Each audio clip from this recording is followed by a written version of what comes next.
I have been fasting for 7 years now, and the journey of this 7 year fasting period has been incredible. I have learned how to control my mind. I have learned how my biology works, and I have learned, most importantly, that food, it is highly important in terms of nutrition, in terms of what you eat, but food, how the fitness industry and how all the people you hear talk about food and how they're glorifying food, it's not that important. When I started fasting, I did hardcore 24-hour fasting. I would eat just one meal a day, and I saw incredible results in my weight loss. I lost 10 pounds in 1 week, and this is only considering that when you have a lot of weight to lose, you will lose weight very quickly. It won't work after you have a normal healthy weight. But when I was 15 again, I did 24-hour fasting. Now, for all you can say is, oh, at 15, 24-hour fasting doesn't work. But evolutionarily, when we were hunters and gatherers, we didn't have access to food 24/7. This world has an access to food 24/7. There is abundance of food everywhere you look, everywhere you go, there will be food. And that food is primarily high sugar, high carb. It just sucks that people say, I need to have like 4 meals a day. I need to have like 5 meals a day. Where is that coming from? That is coming from the Industrial Revolution that started in the 1950s or whenever it was. It's just that they were selling these products saying that these are breakfast products. Cereal is labeled one of the best healthy breakfast options. And if you look at an ingredient list of a package of cereal, it's loaded with crap. It's loaded with ingredients that make you addicted to food. There are certain neurons in your brain sense sugar, and they're connected to this dopamine system. Everyone knows dopamine. Oh, I know dopamine. But do you know what it does? It creates this anticipation of the same food.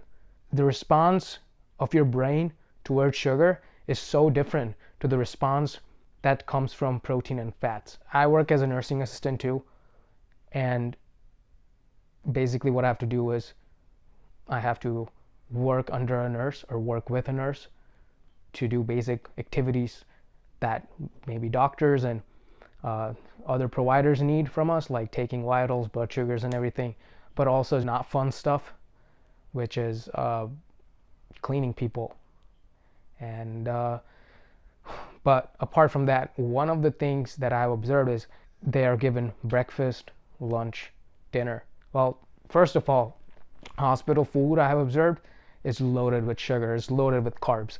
No one is questioning that. It's much better to not eat than eat sugar, because when you ingest sugar first thing in the morning, you will be driven to eat sugar for the rest of the day. It is how we have enough science and we have enough data in neuroscience and in psychology that we can now say that if you eat a high sugar diet, you will get addicted to sugar. Have you heard of someone getting addicted to chicken breast compared to sugar? It's not possible. You can't have like 6 chicken breasts in one sitting, but you can have 6 ice creams in one sitting. Why? Because your brain is wired. It likes abundance. In this scenario, what I'm trying to get at is it's 3 meals, 5 meals are not that important. You don't need those meals in your diet, in your lifestyle. Like, your insulin levels will be high throughout the day, and then over time, obviously you can pull out the genetics card. Hey, I'm in my family there was no diabetes, so I probably won't get diabetes. However, you never know. And do you know how much time and money it takes to prepare 5 meals? Have you asked yourself that? My most productive days are when I fast 24 hours. I eat 1 meal a day. That means 1 meal prep. In one sitting, I eat everything. That's the most productive day. And some of you will say it's not possible. Well, I know how the hunger hormone works in your body.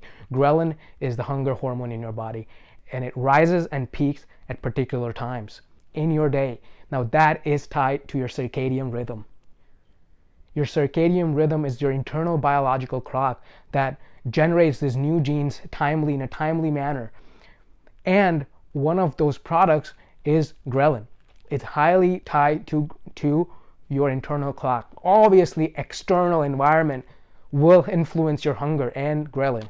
When you fight these cravings generated from this feeling from ghrelin, you will have an easier time to fast, just because how this rises and peaks of ghrelin works. I'll show you a graph of how ghrelin rises and peaks certain times of the day.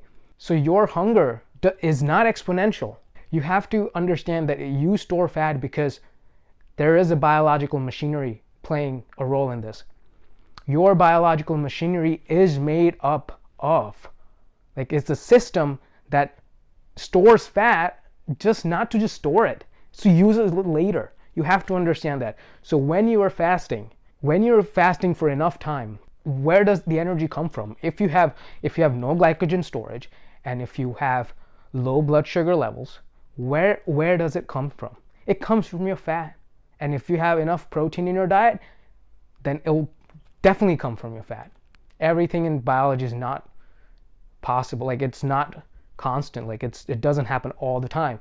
But we are predicting this. It's probability statistics.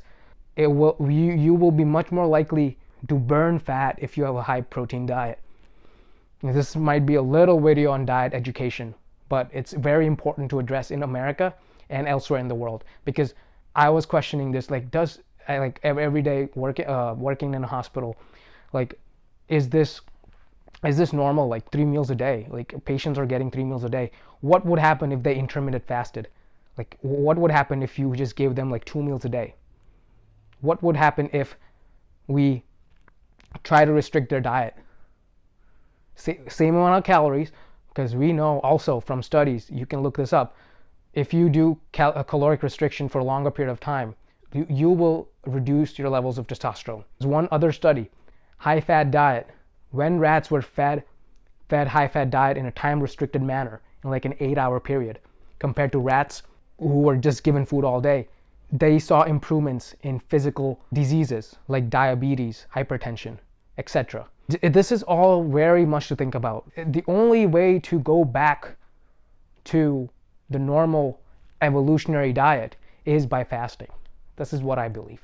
It's basically a fight between hypercaloric intake and fasting. One more win for fasting comes when I was taking a course, and it was a biochemistry course. It was actually a seminar, right? It was like a 1-credit seminar, but in that seminar we were going to learn how food impacts cancer. This one study, like, it's still fresh in my memory. This dog had a tumor, right? I don't know what kind of tumor it was, but when the dog was given a caloric restricted diet, the cancer went away. Another one, Dr. Jordan Peterson, clinical psychologist, all over YouTube, went on carnivore diet. A carnivore diet basically mimics fasting, because when you're not eating carbs, you are basically in a fasted state all the time. Okay. We have to go into biochemistry of it in a later video, but carnivore diet. He went on carnivore diet, depression went away. How sick is that? Like, our relationship with food is everything in life right now. Like, it's everything. Just because we have went from eating occasionally to eating multiple times a day. And now you see all these diseases pop up.